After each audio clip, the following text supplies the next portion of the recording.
Welcome, everyone. I'm Madeline DiNono, President and CEO of the Gina Davis Institute on Gender and Media.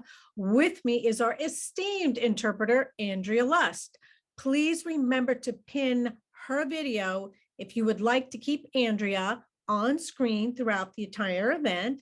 And if you would like to see the closed captioning, please make sure to turn that on at the bottom of your screen. Before we begin, I would like to acknowledge that in Los Angeles, we are currently on the traditional lands of the Chumash peoples.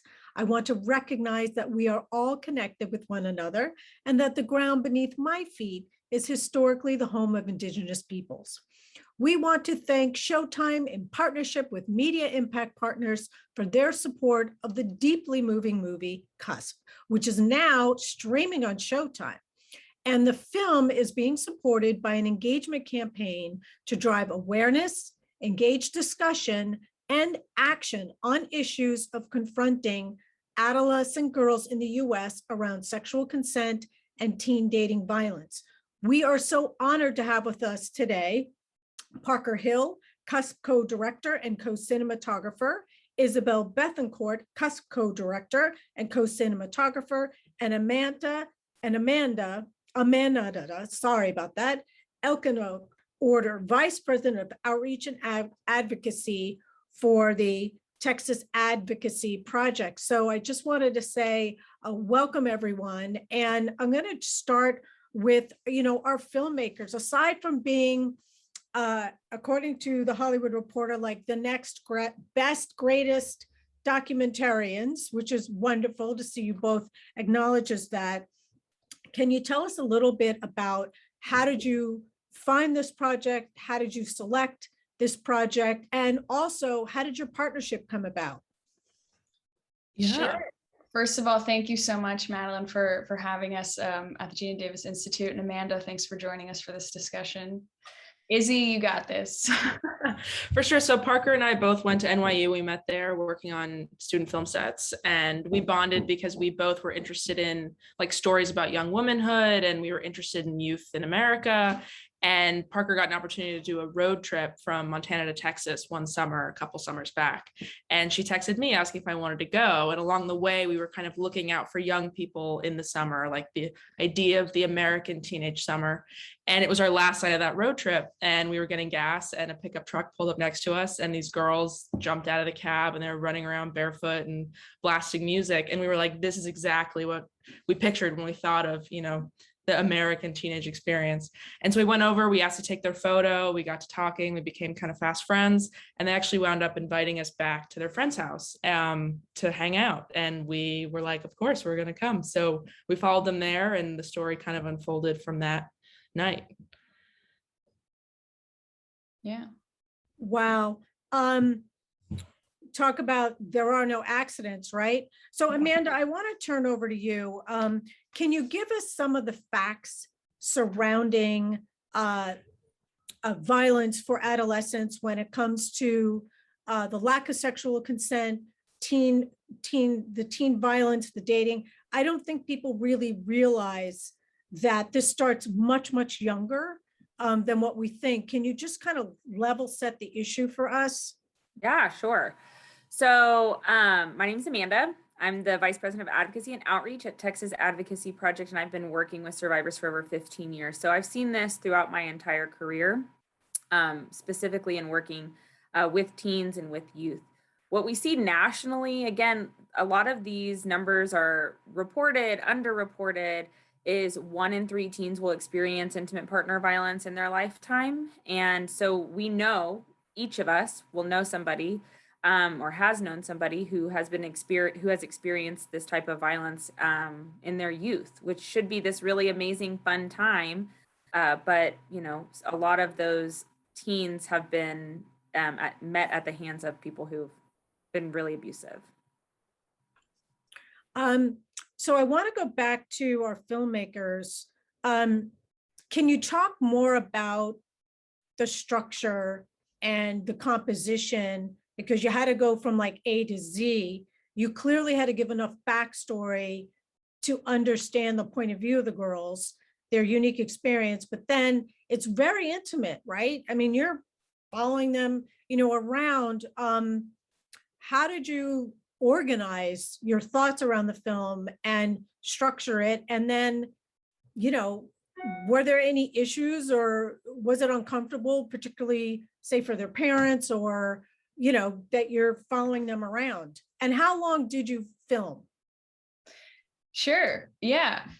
So we filmed over the course of 90 days. Most of it was around the summer of 2019.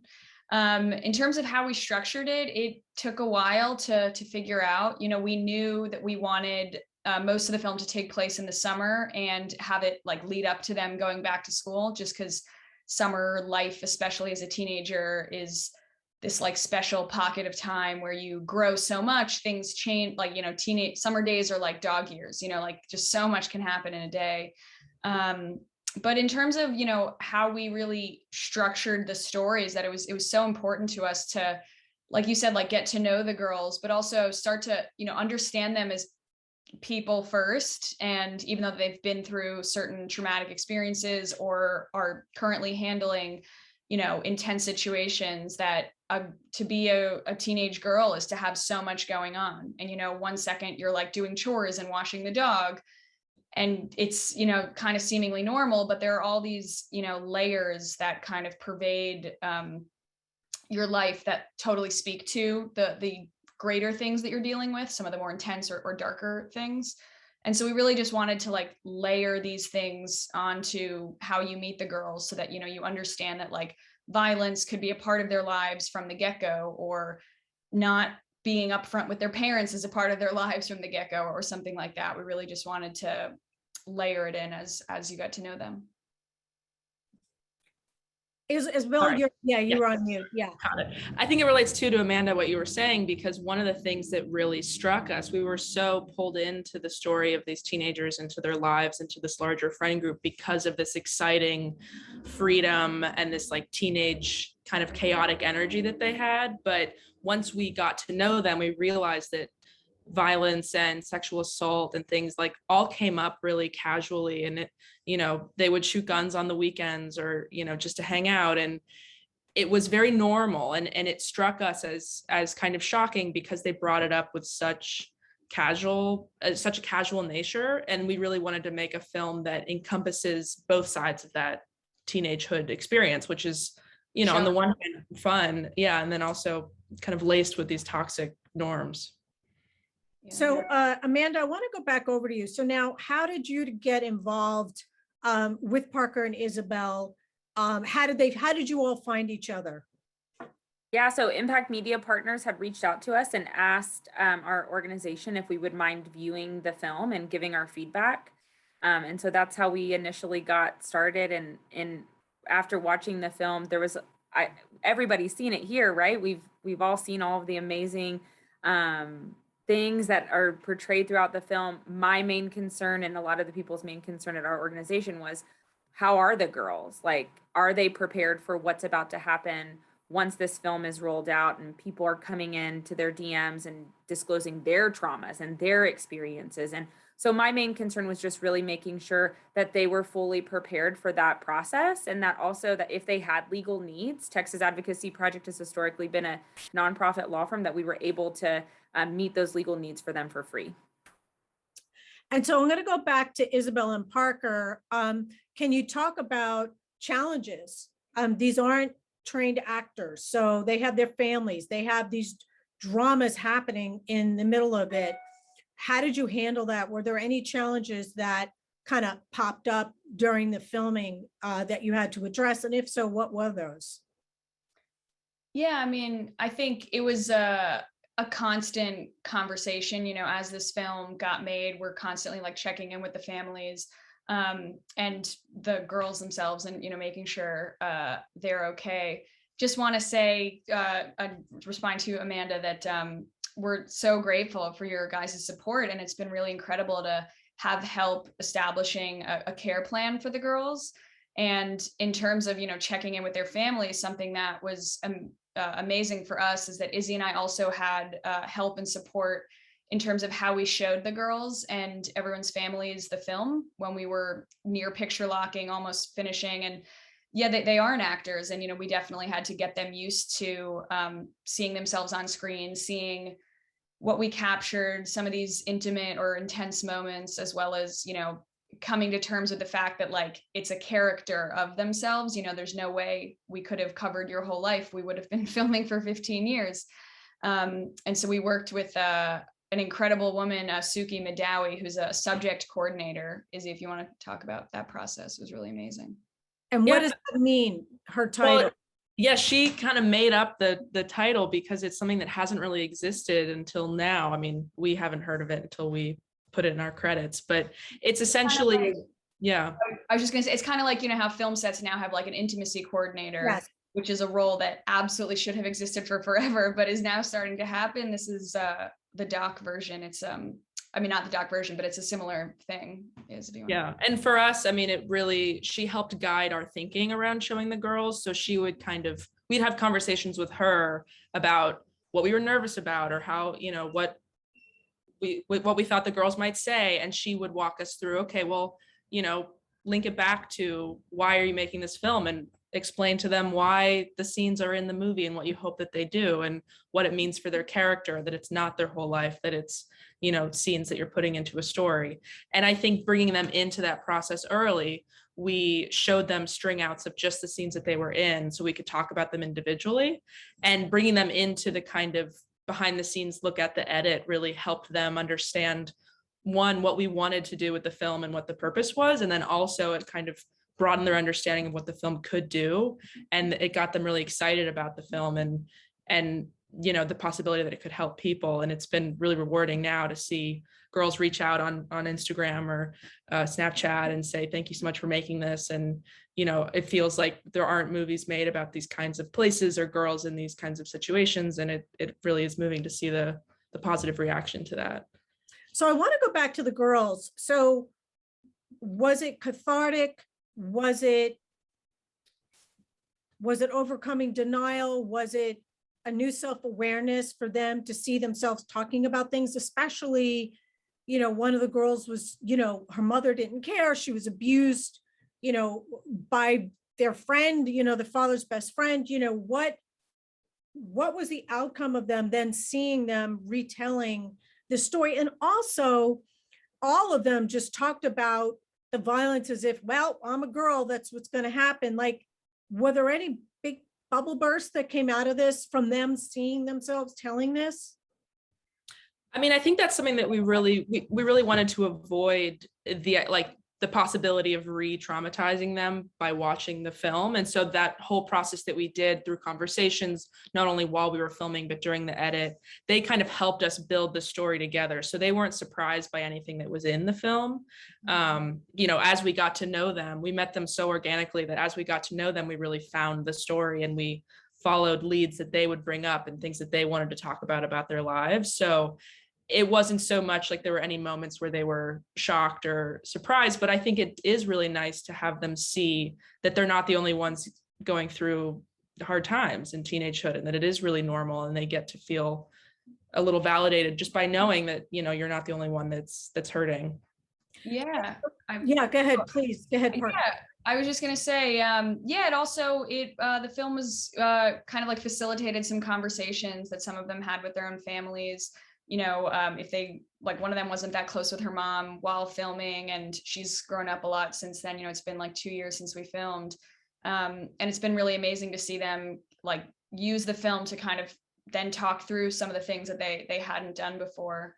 But in the vein of it being all so casual to them, that was something that Brittney specifically, while we were filming, we had an interview with her one time, and she was like, look, no one cares about this stuff. Maybe y'all care in New York, but like down here, like no one cares about what we're going through. And I was like, we had this conversation where we were like, Brittney, like, I promise you, people care. And it's been really great for them to, I think, start to, even just by the nature of Izzy and I being interested in telling this story, and then, knowing them for this long, the fact that a story like this is told, I think is really helping them start to see that people do care, and that this shouldn't be normal. It is normal, but it shouldn't be normal. And starting to talk about that, I think, with them has been really great. So So for Amanda and Isabel and Parker, now talk about, okay, the film is done. You've addressed any of the issues around the filming or scenes or whatever. How did you prepare the girls, the families, their boyfriends? We haven't even talked about the boys or the men, which I do want to get a sense of how did they respond, and is there more respect for these girls and women as a result of that? But how did you prepare everybody for this is what's going to happen? You know, millions of people are going to see this. And what did you go through? What was that process? Yeah, I mean, well, so working with Suki, she really guided us on that process. You know, for us, it started with Sundance, which was a virtual festival. And so the beginning of us bracing them or, you know, explaining to them what was going on was really started with that first stage of the first festival and how many people were going to be able to see it for that one. And we've really done it in pieces. You know, our film technically premiered at Sundance in January and then just got released in November. So it's been, we were lucky enough to kind of have this roll out. You know, there's been a couple of other festivals. They got to go to a screening at the Austin Film Festival. And so like, it's been a step-by-step process, but it's been really amazing working with Amanda and her team and designing the care plan and starting to have those conversations about what they're worried about or what they're worried about in regards to people they know, you know, seeing the film and I think having those conversations and knowing that they have a place to a resource, like so much resources, but like who to turn to, I think is really helpful for them. Yeah, I think that one of the main things that we always look for as a service provider is building trust with somebody, and Parker and Izzy had already done that, right? Like they'd already built this really amazing, trusting relationship with each of these girls. So when we were brought on as through Impact Media to come up with this care plan for them, it was really important that Izzy and Parker were the ones that reached out to the girls and said like, hey, this is a vetted source. They have these resources. You don't have to take them if you don't want to. If you don't want to talk to them, you don't have to. And it was really all on their time. And that's really what's guided our conversations and how we have developed a relationship with each of these girls is really on their own time and really specific and individualized to their own needs. And Amanda, can you just walk through like, what is a care plan and how did you propose plans to the girls or their minors, right? You know, their families, their guardians. Can you just walk us through that process?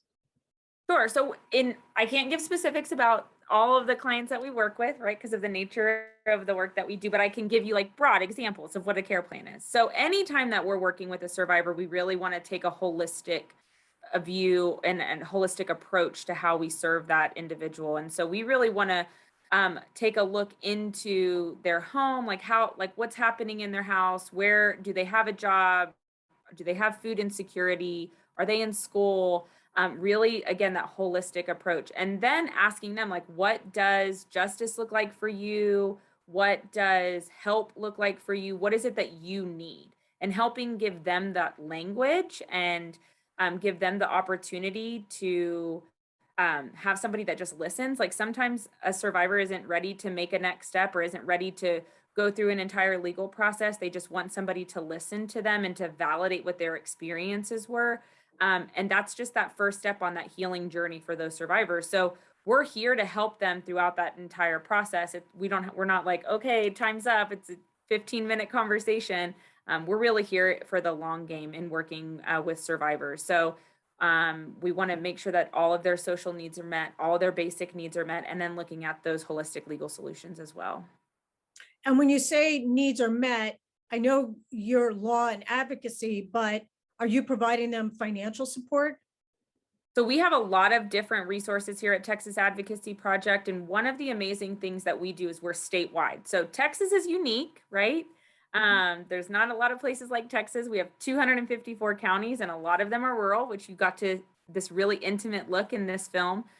So one thing that we do is partner with organizations throughout Texas. So where are the financial resources, the housing resources, and seeing what's available in each community. And then our agency comes in and tries to provide any other types of services on top of that. So maybe that's helping somebody get financial restitution or compensation through a crime victims compensation pot of money. That's all things that we would try to do. Yeah. And I want to go back to Isabel and Parker. So, at the nucleus is the girls, then it's their partners and their families. So how have the dynamics changed? Have they improved? And I want to hear about the men and the boys in their lives. What were those dynamics, and did you see anything change as a result of that? I mean, that's a great question. I think so for the men and the boys, it's funny because when we showed them the film, they didn't have a lot to say. They were like, okay, see you later. And they didn't have a big reaction. And as Parker kind of spoke to, yeah, some of the family dynamics have changed a little bit for the better, I think, just because understanding that there's strength and vulnerability, I think, leads to conversations. And that's really what we wanted to do with the film, is start conversations among families and among communities and among girls and friends, and just get people talking about what's really going on, because I think it's hard to start, but once you start a conversation, then it can really turn into progress. And so what now has been the effect on the girls, how they're being treated in the community by their families as a result of now that the film is currently streaming on Showtime? Yeah, I mean, I think I would say the greater effect we'll definitely know in the long term. The film has been out publicly for a week and a half. I don't know that we'd really know that immediately, kind of thing. But it's been really great to see, Izzy and I have met so many girls down there beyond just the three principal girls that are in the film. And so many of them have reached out, and, we've had great conversations, just like talking on the phone about how crazy it is that we did this, and how they have, they've been through so many similar things, and, they want to voice their stories. And it's been really great to see how I think the greater community, hearing so many girls speak up and say, yeah, like I want to be heard, and I have things to say, and my experience is valid. And it's been really great to kind of see a project like this empower them.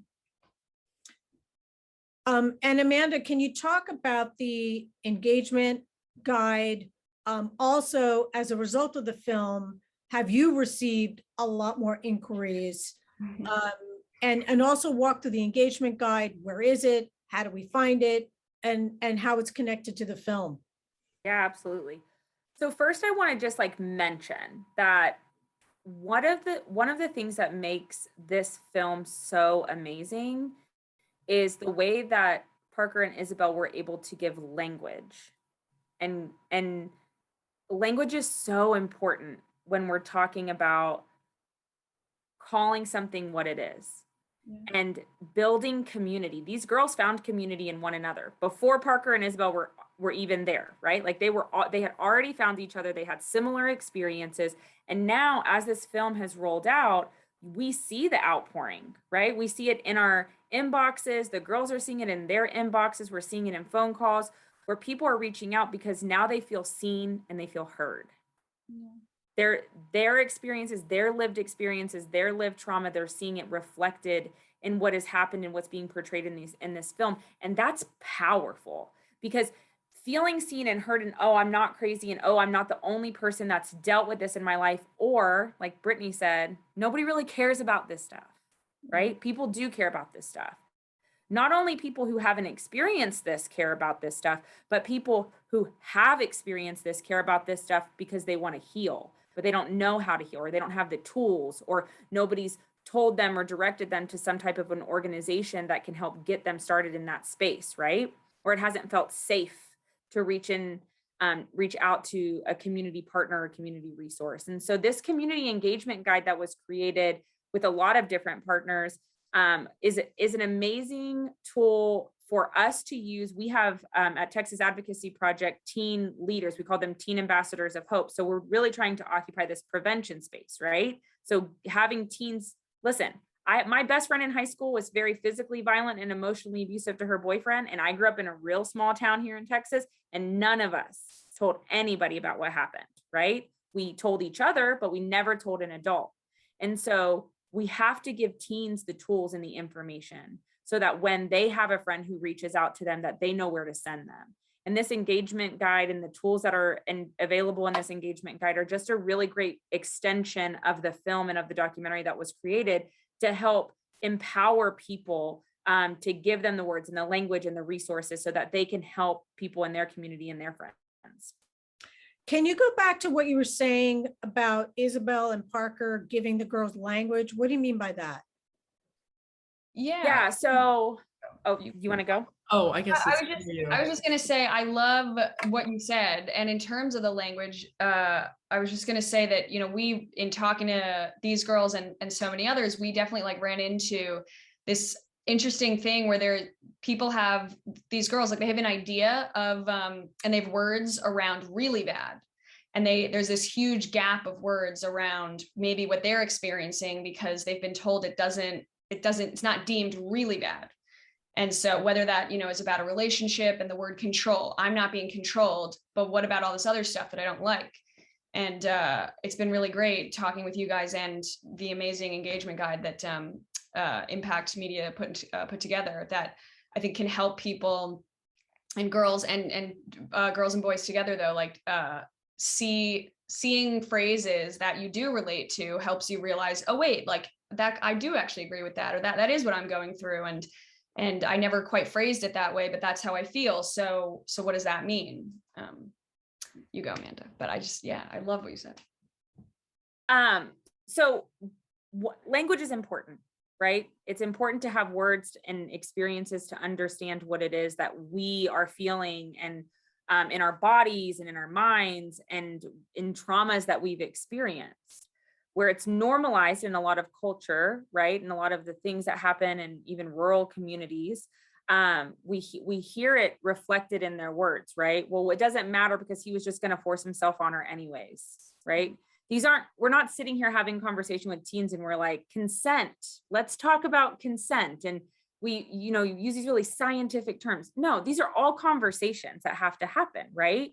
And so when we give language to the experiences that is specifically these teens had, right? They've experienced trauma, they've experienced sexual assault, they've experienced dating violence or stalking or control or power. And you're giving them the words, you're giving them the experiences. Oh, I didn't know that was not right or not healthy. I didn't grow up in a house where a healthy relationship was modeled to me. And so I thought that this is what was normal and expected of me in a relationship, but I just needed to give it up, or I just needed to get it out of the way with so that I can do something else, right? Where we get to empower teens or empower whoever by giving them the language allows them to be able to make the choices, right? And to be able to feel confident in those choices that they're making. Oh no, that actually doesn't feel right for me. I actually don't really like that. And I don't think I'm going to do that again. And they get to learn from those experiences.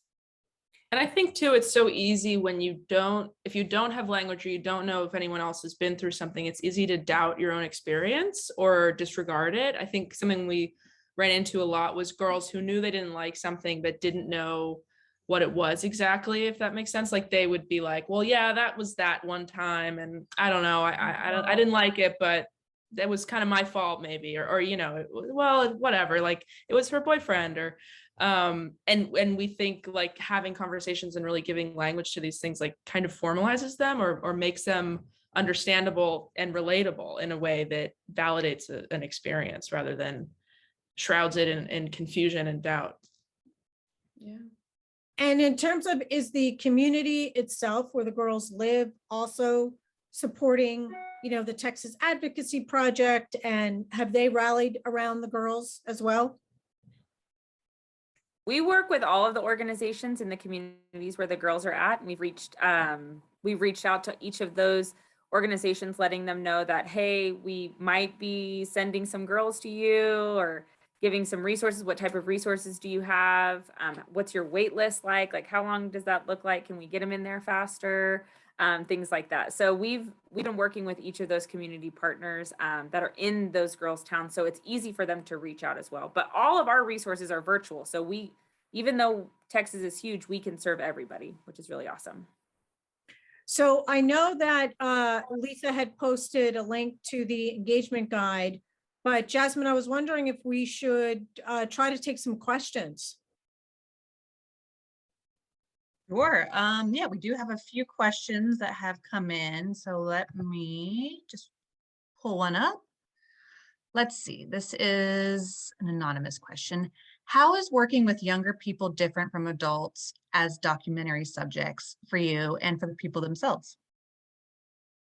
Yeah, that's a great question. I mean, I think, the blanket umbrella of it is that it's not that different and that you're treating people with equal amounts of respect and consideration. But absolutely, there's an extra level of responsibility when it comes to filming minors. And we absolutely kept that in mind. And, at the constant conversation, we always said that, our film does talk about consent, and we're making a film which also needs to respect consent, and consent's not just given once and then had forever. You've got to continually get it as you start to understand the film and the project and the story. And so that was something we were really, really careful about and really wanted to keep in mind as we were making the film. Yeah. Great. I do have another question here.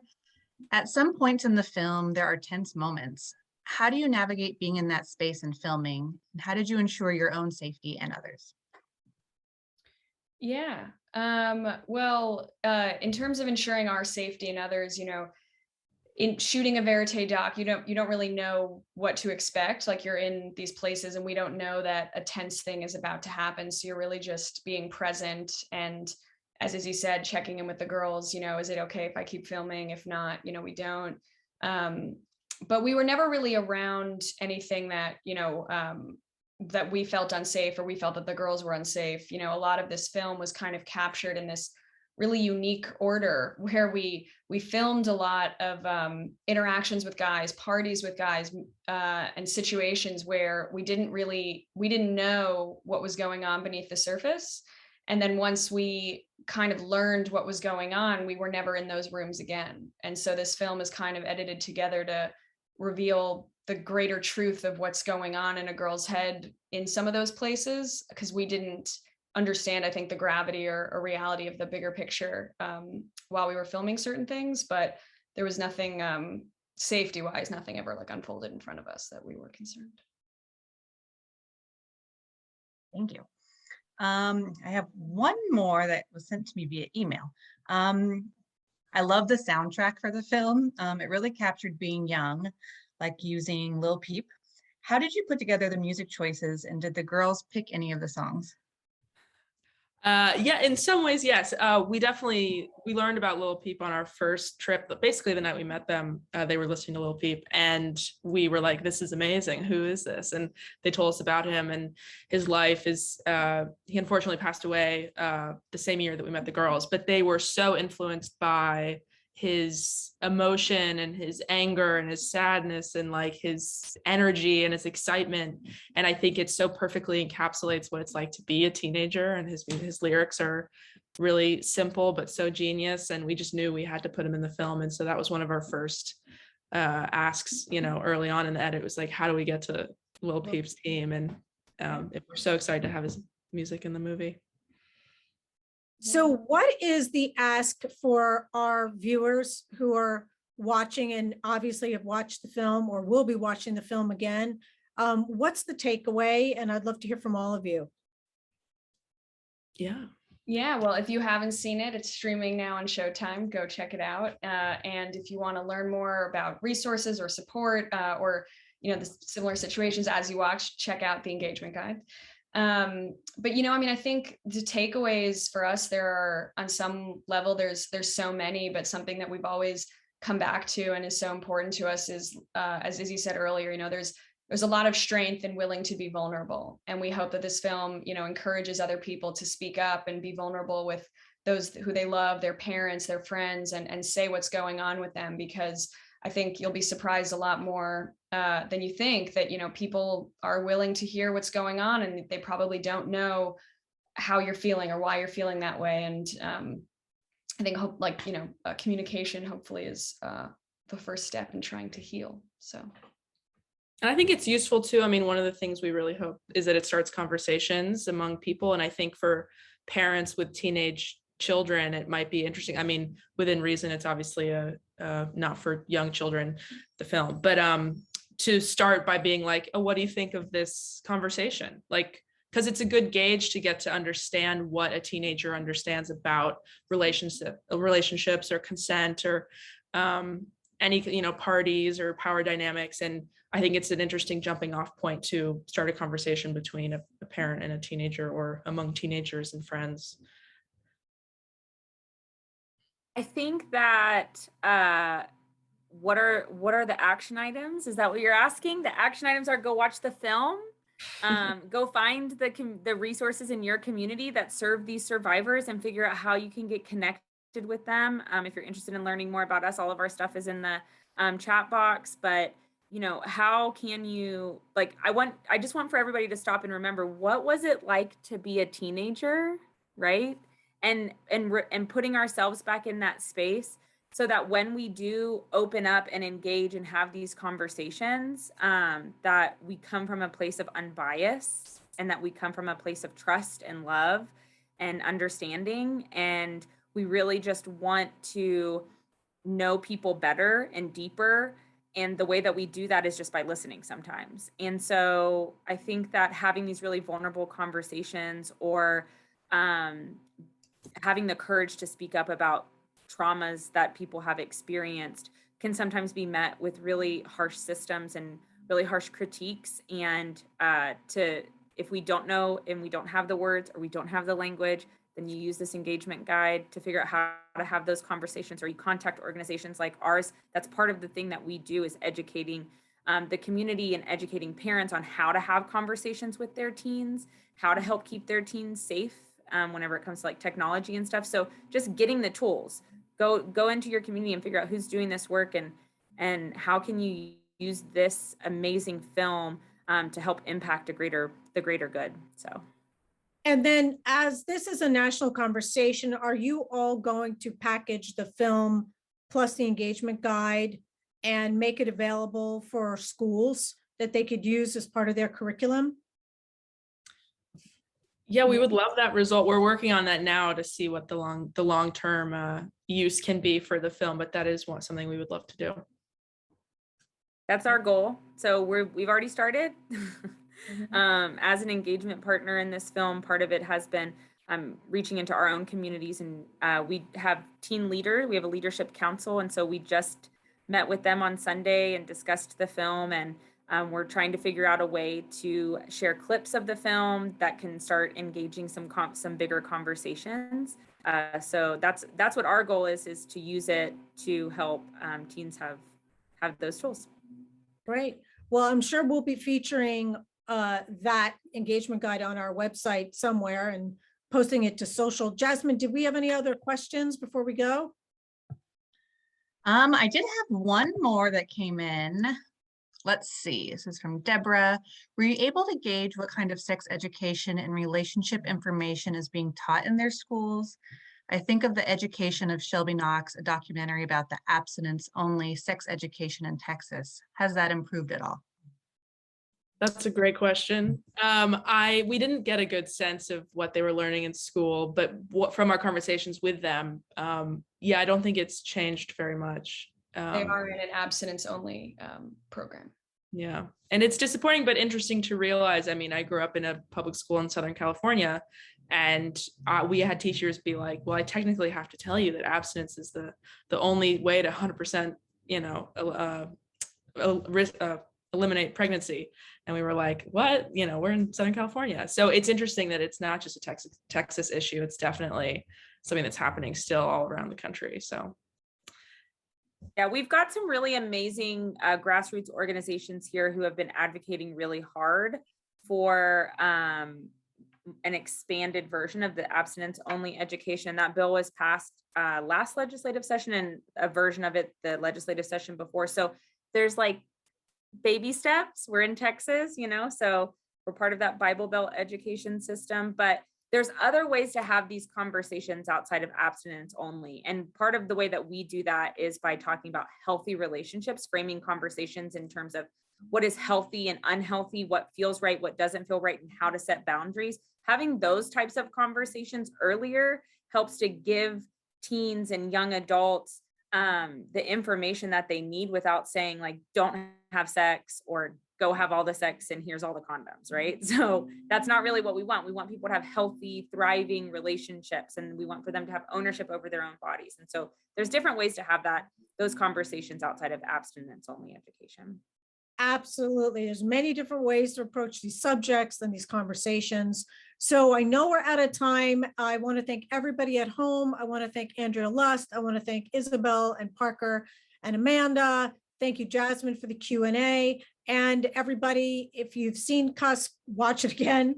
If you haven't seen it, please share it with your friends and family. And we hope everyone stays safe and has a very happy and healthy holiday. Thank you so much. Thank you. Thank you for having us. Thank you so much for having us. Thanks, Madeline.